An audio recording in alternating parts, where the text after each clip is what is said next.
Իր կարծիքն այս օրերին չի փոխել նաև մարքսիստական կուսակցության առաջնորդ Դավիթ Հակոբյանը։ Նրա համոզմամբ ազգային ժողովի առաջիկա ընտրությունները 2013-ի նախագահական ընտրությունների գլխավոր փորձն է։ Պարլամենտական ընտրությունները 2012-ի դրանք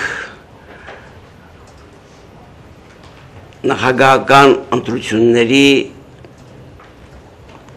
գլխավոր ռեպետիցիոն գործընթացներն են։ Это генеральная репетиция перед президентским сражением. Սա պայքար չէ ինչ որ մի ողորմելի մանդատի համար, սա պայքար չէ ինչ որ նախագահական աթոռի համար, սա շատ լուրջ հարց է։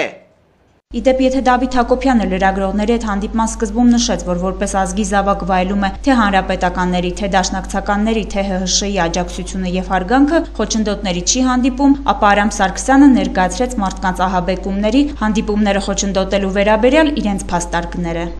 Մենք բազմաթիվ տեղերում արդեն հարցադրումներ են եղել եւ մարդիկ իրոք զարմացած հարց են տալիս։ Լավ, հիմա եկել են մեզ ոսկե սարեր են ուրեմն խոստանում, բա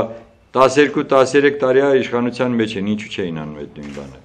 Քաղաքական բոլոր ուժերի նախընտրական ծրագրերից քարոզարշավի շրջանակներում տեղի ունեցող հանդիպումներից Դավիթ Հակոբյանը դժգոհ է։ Գաղափարախոսությունների պայքարի լուրջ ծրագրերի պակաս կա, ասում է, իսկ ներկայացվածն ավելին չէ, քան դատարկ ճամարտակությունները եւ ակլորական մի քանի րոպեանոց ելույթները։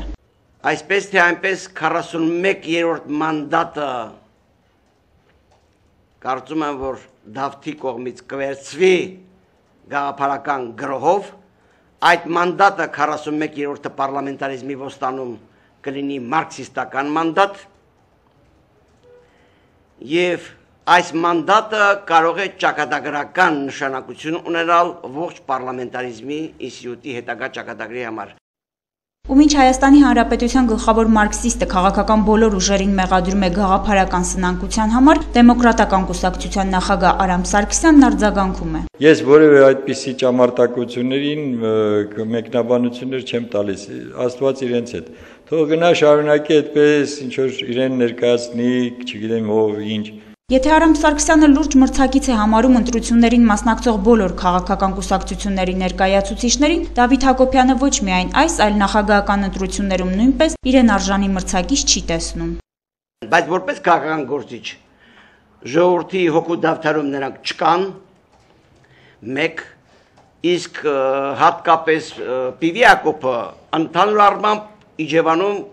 որակվում է որպես պերսոնա նոն գրատա։ Նախընտրական քարոզչությունը շարունակվում է եւ ըստ Դավիթ Հակոբյանի առաջատար համարվող քաղաքական որոշ ուժեր, ինչպես օրինակ Բարգավաճ Հայաստանն է, այս ընթացքում դեռ պետք է ապացուցեն, կարող են արդյոք ներկայանալ որպես ինքնուրույն քաղաքական ուժ, թե կշարունակեն մնալ որպես հանրապետական կուսակցության սպասավորը։